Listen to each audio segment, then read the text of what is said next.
ശബരിമല സ്വർണ്ണ കവർച്ചാ കേസിൽ തിരുവിതാംകൂർ ദേവസ്വം ബോർഡ് മുൻ പ്രസിഡന്റ് എ പത്മകുമാർ, കർണാടക ബെല്ലാരിയിലെ സ്വർണ്ണ വ്യാപാരി ഗോവർദ്ധനൻ എന്നിവരുടെ ജാമ്യാപേക്ഷ ഹൈക്കോടതി ഇന്ന് പരിഗണിക്കും. ഇരുവരുടെയും ജാമ്യാപേക്ഷയെ എതിർത്ത് പ്രത്യേക അന്വേഷണ സംഘം കഴിഞ്ഞ ദിവസം ഹൈക്കോടതിയിൽ റിപ്പോർട്ട് നൽകിയിരുന്നു. കൂട്ടായ്മയിൽ അല്ലാതെ ഒറ്റയ്ക്ക് ഒരു തീരുമാനവും എടുത്തിട്ടില്ല എന്നതാണ് പത്മകുമാറിന്റെ വാദം. അതേസമയം താൻ നിരപരാധിയാണെന്നാണ് വാദമാണ് ഗോവർദ്ധനൻ ഹർജിയിൽ ഉന്നയിച്ചിരിക്കുന്നത്. വിവരങ്ങളുമായി ആന്റണി ജിസ്റ്റോർ ചേരുന്നു. ആന്റണി, പത്മകുമാറിന്റെ അടക്കമുള്ള ജാമ്യ ഹർജികളാണ് ഇന്ന് ഹൈക്കോടതി പരിഗണിക്കുന്നത്. കൂടുതൽ വിവരങ്ങൾ എന്തൊക്കെയാണ്? തീർച്ചയായും കഴിഞ്ഞ ദിവസം ദ്വാരപാലക ശില്പത്തിലെ സ്വർണ്ണമോഷണത്തിൽ എ പത്മകുമാറിന്റെ ജാമ്യാപേക്ഷ കൊല്ലം വിജിലൻസ് കോടതി തള്ളിയിരുന്നു. ഇതിന് മുൻപ് ഈ കട്ടിളപ്പാളി സ്വർണ്ണപ്പാളിയിലെ മോഷണ കേസിലാണ് കൊല്ലം വിജിലൻസ് കോടതി ഈ ജാമ്യാപേക്ഷ തള്ളിയതിന് പിന്നാലെ ഹൈക്കോടതിയെ ഈ പത്മകുമാർ സമീപിച്ചിട്ടുള്ളത്. ഏതായാലും കഴിഞ്ഞ ദിവസം ഈ ഹർജി കോടതിയുടെ പരിഗണനയ്ക്ക് വന്ന ശേഷം അത് ഇന്നത്തേക്ക് മാറ്റുകയാണ് ചെയ്തത്. ഏതായാലും നിരപരാധികളാണ് എന്നുള്ള വാദമാണ് ഈ എ പത്മകുമാറും അതുപോലെ തന്നെ ഈ ബെല്ലാരിയിലെ റോത്തം ജ്വല്ലറിയുടെ ഉടമയായ ഗോവർദ്ധനും ഈ ഹർജിയിൽ ഉന്നയിക്കുന്നത്. പത്മകുമാറിന്റെ വാദം, അതായത് താനൊരു ഇതിൻ്റെ മേലിൽ ഇരിക്കുന്ന ഒരു ഉദ്യോഗസ്ഥൻ മാത്രമാണ്, ഇവരെ നിയന്ത്രിക്കാനുള്ള ചുമതല മാത്രമാണ് തനിക്ക് ഉണ്ടായിരുന്നത്.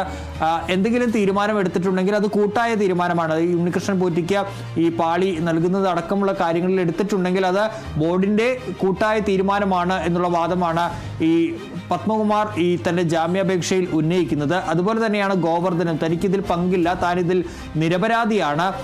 ഈ ശബരിമലയിലേക്ക് താൻ നിരവധി തവണ പണമടക്കം നൽകിയിട്ടുണ്ട്, അതിലേക്ക് സ്പോൺസർ ചെയ്തിട്ടുണ്ട്, പലപ്പോഴായി കോടിക്കണക്കിന് രൂപ നൽകിയിട്ടുള്ള ഒരാളാണ്. തനിക്ക് അങ്ങനെ സ്വർണം അവിടെ നിന്ന് മോഷ്ടിക്കേണ്ട കാര്യമില്ല എന്നുള്ള കാര്യമൊക്കെ ആണ് ഈ ഗോവർദ്ധന്റെ ഹർജിയിലും പറയുന്ന ഒരു കാര്യം. ഏതായാലും ഇതിനെ എതിർത്ത ഈ രണ്ടുപേരുടെയും ജാമ്യാപേക്ഷയെ എതിർത്തുകൊണ്ട് പ്രത്യേകം റിപ്പോർട്ടുകൾ പ്രത്യേക അന്വേഷണ സംഘം കഴിഞ്ഞ ദിവസം ഹൈക്കോടതിയിൽ സമർപ്പിച്ചിരുന്നു. അതിൽ ഗുരുതരമായ ആരോപണങ്ങൾ അല്ലെങ്കിൽ ഗുരുതരമായ കണ്ടെത്തലുകൾ തന്നെയാണ് SIT ഉന്നയിച്ചിരിക്കുന്നത്.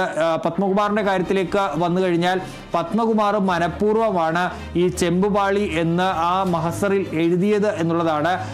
നേരത്തെ അത് പിച്ചളപ്പാളി എന്നുള്ളതിനെ ചെമ്പുപാളി എന്ന് മാറ്റി എഴുതി.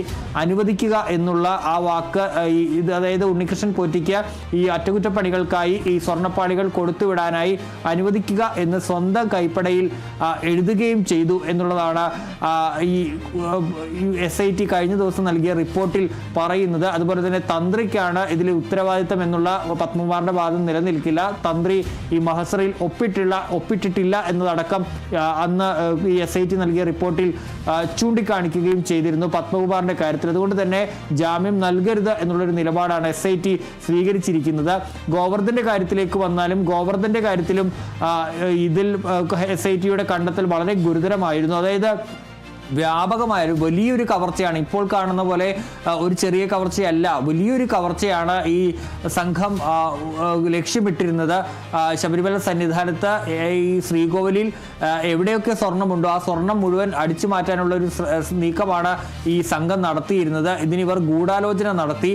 അതുപോലെ തന്നെ 2025 ഒക്ടോബറിൽ ഹൈക്കോടതിയിൽ കേസ് പരിഗണിക്കുമ്പോൾ ഈ കേസ് എങ്ങനെ അട്ടിമറിക്കാമെന്ന് ഇവർ ഗൂഢാലോചന നടത്തി. ഈ പങ്കജ് ഭണ്ഡാരി, അതുപോലെ തന്നെ ഗോവർദ്ധൻ, അതുപോലെ തന്നെ ഉണ്ണികൃഷ്ണൻ പോറ്റി എന്നിവർ ചേർന്ന് ബംഗളൂരുവിൽ ഒരു രഹസ്യ കേന്ദ്രത്തിൽ ഒത്തുചേർന്ന് ഈ കേസ് എങ്ങനെ അട്ടിമറിക്കാം, എങ്ങനെ തെളിവുകൾ നശിപ്പിക്കാം എന്നൊക്കെ ഗൂഢാലോചന നടത്തിയെന്നും SIT ഗോവർദ്ധന്റെ ജാമ്യാപേക്ഷ എതിർത്തുകൊണ്ടുള്ള റിപ്പോർട്ടിൽ പറഞ്ഞിരുന്നു. അങ്ങനെ ഗുരുതരമായ കാര്യങ്ങളാണ് ഇരുവർക്കുമെതിരെയുള്ള SIT റിപ്പോർട്ടിൽ, ഈ ജാമ്യാപേക്ഷയ്ക്ക് എതിരായ റിപ്പോർട്ടിൽ പറയുന്നത്. ഏതായാലും കോടതി അതൊക്കെ പരിഗണിക്കുമോ എന്നുള്ളതാണ് അറിയേണ്ടത്. ഏതായാലും കോടതി ഒരുപക്ഷെ ജാമ്യം ലഭിക്കാൻ എങ്ങനെയായിരിക്കും എന്നുള്ളതാണ് അറിയേണ്ടത്. ഇന്ന് തന്നെ വിധി ഉണ്ടാകാനുള്ള സാധ്യത ഇല്ല. ഒരുപക്ഷെ വാദം പൂർത്തിയായ ശേഷമായിരിക്കും വിധി പറയുക. ശരി.